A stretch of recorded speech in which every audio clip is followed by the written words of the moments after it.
घरी घरी पाळलेला हा मिठू. त्या लहानपणी सवय माझ्यासोबत खायची. आता तेलकट वगैरे त्याला खाऊ घालायचं नाही, पण लेकरं हट्ट करते तरी आपण त्याला चॉकलेट देतो. दाते किती आपल्या माहीत असताना तरी पण याचा आधी पोट भरायला फळं वगैरे टाकतो आणि पुन्हा सोबत जेवायला, कारण की त्याचा हट्ट असतं जेवायसोबत. पोट भरलं असतं पण ताटातलं नाही खायचं, हाताला लागलेलं खायचं. पण त्याला असं लहानपणी सवय आहे.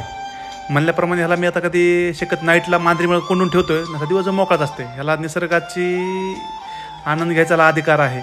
ज्यावेळेस वाटेल की हे माझ्यापेक्षाही तिकडे जास्त खुश राहू शकतं त्याच्या पाहुण्याराव्यामध्ये, त्यावेळेस उडून बी जाऊ शकते. हे तसं काय नाही. सोबतच पाणी प्यायचं. माझ्या पाण्याला तर मध्ये असते, सगळीकडे पाणी ठेवलं असतं, पण पाणी सोबत प्यायचं. ह्याला जेवण झाल्यानंतर माझ्यासोबत फिरायचं भारी वाटतंय. पण कधी कधी दुःख वाटतंय, खरंच आपल्या सोडून गेला तर काय वाटेल, कसं आपण ते पचवायचं. चला कधी ते दिवस येऊ नये, सोबत राहावं असं इच्छा आहे, पण स्वार्थी होता येत नाही. निसर्गात त्याची ओरिजिनल जागा आहे.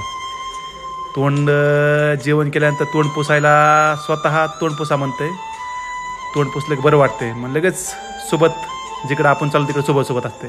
दिवसभर उडणे खेळणे पाहून लय भारी वाटते. चला काय असलं अपडेट तर कळवत राहीन मी तुम्हाला. ओके बाय, धन्यवाद.